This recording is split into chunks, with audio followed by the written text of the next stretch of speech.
He first instructs his comrades how to follow the standards, to prepare their hearts for battle, to set their ranks in order for the fight.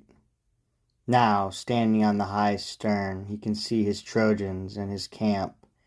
At once he lifts the glowing shield in his right hand. The Dardans raise high a starward shout up from the ramparts. New hope has kindled rage. They shower darts. Even as the Stramonian cranes will signal beneath dark clouds their coming. Clamorous they skim across the skies, fleeing before the south winds with glad cries.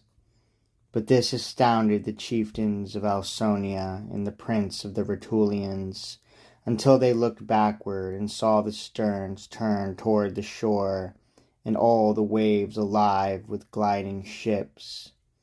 Aeneas's helmet tip glows on his head as it pours fire down from his towering crest.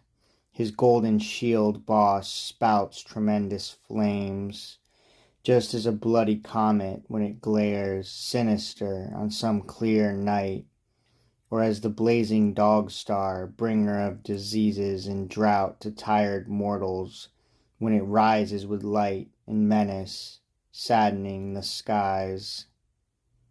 Yet there was no despair in daring Turnus.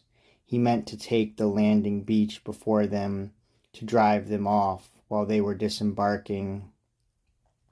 Straightway he spurs his men with words. He goads, "What you have prayed for, you can do now. Break them. Mars is himself within your hands. Let each remember wife and home, recall the bright acts and the glories of his ancestors. Now let us meet them at the water's edge at once, while they are trembling still, with their first footsteps tottering to land. For fortune helps those who dare." So Turnus says, and then considers whom to lead against them, whom to leave in charge of war against the walls. Meanwhile Aeneas from his tall ships lands his crewmen down the gangways. Many watch the languid surf for ebbing waves, then trust themselves to shallows with a leap, and others slide down on oars. But Tarchon scans the shores where no waves breathe, no breakers murmur. Only the inoffensive sea glides with its swell, and suddenly he turns his prows, urging his comrades. "Now, my chosen ones, press hard on your tough oars, drive high the ships. Let this land of the enemy feel beaks that cleave, and let the keel itself dig out a trough. So long as we have gained our ground, I do not care if our fleet shipwrecks on such a beach." At Tarchon's words the crews rise on their oars and bear the galleys up on Latin shores. The beaks have gripped dry land, and all the keels can settle down unharmed. But Tarchon, not your own ship, for she strikes the shoals and hangs on an uneven, hard sandbank. She is held for long in balance, beating at the waves until she smashes, tossing out her men among the breakers. And the sailors tangle with drifting rowing benches, broken oars, and waves that ebb and suck, make going hard. No lazy lingering keeps Turnus back.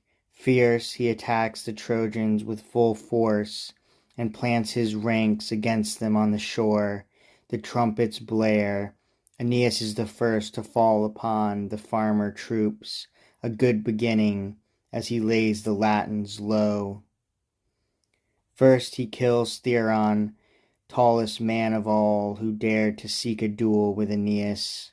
Well driven through the bronze joints of his shield, and through his tunic rough with scales of gold, the Dardan's blade drinks blood from his split side.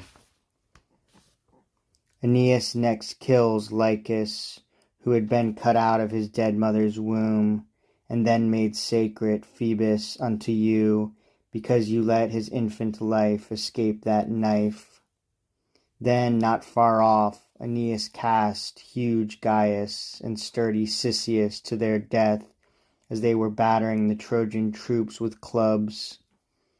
The arms of Hercules were useless to them.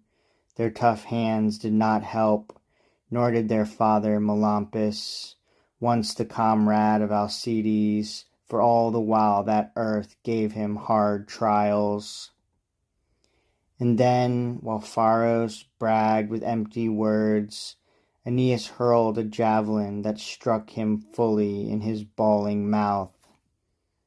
You too, sad Cydon, while you were following your latest darling, your Clytius, his cheeks blond with first down, would then have fallen headlong by the Dardan's right hand and lain, a miserable corpse, forgetful of the boyish loves that always were dear to you, had not your 7 brothers assailed the enemy with compact ranks.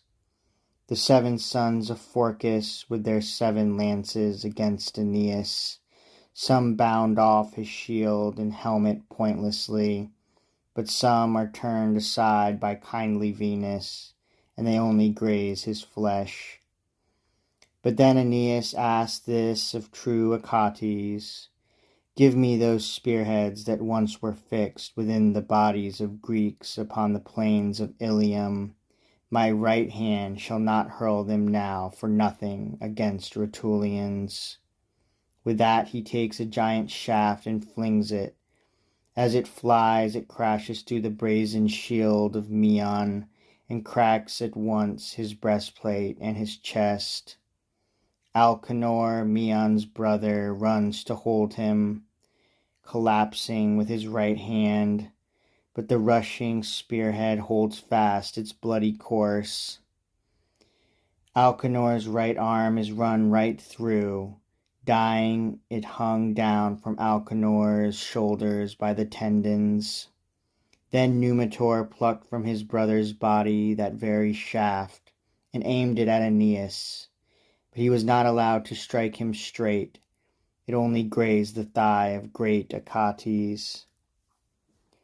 Now, confident in his young body, Clausus of Cures comes to face the landing party.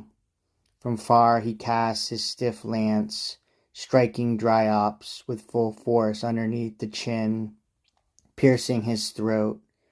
He robs him, even as he speaks, of life and voice, and Dryops' forehead hits the earth.